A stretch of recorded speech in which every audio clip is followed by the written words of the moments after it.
इन खबर के वीडियो में आप सभी का बहुत स्वागत है। आपके साथ मैं अंजलि मुदगल।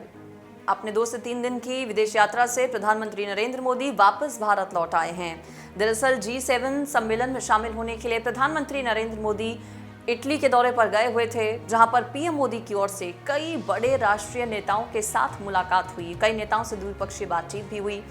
देखिए, G7 देशों का सदस्य भले ही भारत ना हो, लेकिन जो मेजबान देश होता है उसके पास ये अधिकार होता है कि वो किसी देश को आमंत्रित कर सके।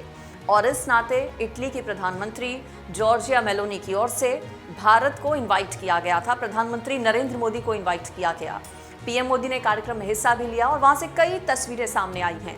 मेलोनी के साथ प्रधानमंत्री नरेंद्र मोदी की किन किन मुद्दों पर बातचीत हुई, इस वीडियो में मैं आपको बताने जा रही हूँ। ऐसा पहली बार नहीं है जब जॉर्जिया मेलोनी और पीएम मोदी की मुलाकात हुई हो। इससे पहले जब G20 का आयोजन भारत में हुआ था, उस दौरान भी पीएम मोदी और जॉर्जिया मेलोनी की तस्वीरों ने खूब सुर्खियां बटोरी थी और इस बार भी ऐसा ही हो रहा है। प्रधानमंत्री नरेंद्र मोदी ने G7 समिट में जब शामिल होने के लिए इटली पहुंचे तो उन्होंने ऋषि सुनक से भी मुलाकात की। जो बाइडेन के साथ भी प्रधानमंत्री नरेंद्र मोदी की मुलाकात हुई और वो तस्वीरें भी खूब सुर्खियां बटोर रही हैं, जिसमें प्रधानमंत्री नरेंद्र मोदी यूक्रेन के राष्ट्रपति जेलेंस्की को गले लगा रहे हैं, उनका गर्मजोशी के साथ अभिवादन स्वीकार कर रहे हैं, उनकी पीठ थपथपाते हैं, उनसे गले लगते हैं। वो तस्वीरें भी सोशल मीडिया पर बहुत ज़्यादा वायरल हो रही हैं। प्रधानमंत्री नरेंद्र मोदी ने पोप फ्रांसिस से भी मुलाकात की है।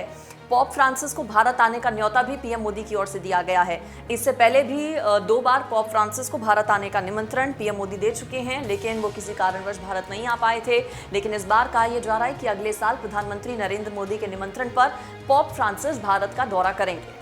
बहरहाल, मेलोनी और नरेंद्र मोदी के बीच किन मुद्दों पर बातचीत हुई, ये आपको बताती हूँ। देखिए, सबसे पहले जॉर्जिया मेलोनी की तरफ से प्रधानमंत्री नरेंद्र मोदी को उनके तीसरे कार्यकाल के लिए बधाई दी गई है, क्योंकि तीसरी बार नरेंद्र मोदी की ओर से प्रधानमंत्री के तौर पर शपथ ली गई है। जॉर्जिया मेलोनी की अगर बात करें तो उनका भी जिस तरह से विश्व भर में एक अलग नाम और पहचान बना है, उनकी हाल ही के दिनों में जिस तरह से शानदार जीत जॉर्जिया मेलोनी की भी हुई है, उसको लेकर पीएम मोदी ने उन्हें बधाई दी। यानी कि दोनों नेताओं की ओर से एक दूसरे को बधाई दी गई।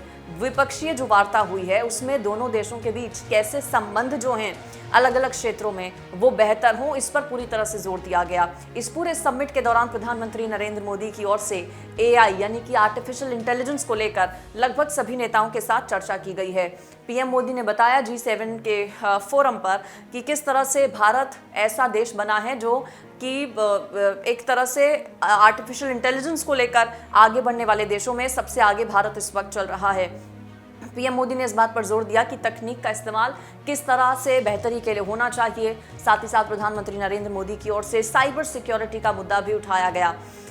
इटली और भारत के बीच संबंध बेहतर हों अलग अलग क्षेत्रों में, चाहे वो ऊर्जा क्षेत्र हो, चाहे वो विज्ञान का क्षेत्र हो, चाहे वो रक्षा का क्षेत्र हो, अलग अलग क्षेत्रों में दोनों देशों के बीच संबंध और गहरे हों और मजबूत हों, इस पर जोर दिया गया, इस पर चर्चा हुई है। साथ ही साथ विश्व युद्ध 2 के दौरान, वर्ल्ड वॉर 2 के दौरान जो भारतीय सैनिकों का योगदान रहा था, उसे पहचान देने के लिए इटली की सरकार का प्रधानमंत्री नरेंद्र मोदी ने धन्यवाद किया है। इसी साल के अंत में कुछ खास विमान भी भारत आने वाले हैं। इसको लेकर भी इस पूरी द्विपक्षीय वार्ता के दौरान मेलोनी के साथ प्रधानमंत्री नरेंद्र मोदी की चर्चा हुई है। ये पूरा दौरा अपने आप में बेहद खास रहा पीएम मोदी का। वापस भारत पीएम मोदी लौट आए हैं और देखिए, प्रधानमंत्री नरेंद्र मोदी का एशिया में से सिर्फ एक ऐसा देश भारत जिसे बुलाया गया इस समिट के लिए। G7 भारत सदस्य नहीं है G7 का, लेकिन बावजूद इसके भारत को निमंत्रण आना अपने आप में ये दिखाता है कि भारत की धाक कितनी है और भारत किस तरह तेजी के साथ आगे बढ़ रहा है, विश्व में अपनी एक अलग पहचान बना रहा है। और पीएम मोदी को जो निमंत्रण मिला उसे भी इसी तरीके से देखा जा रहा है।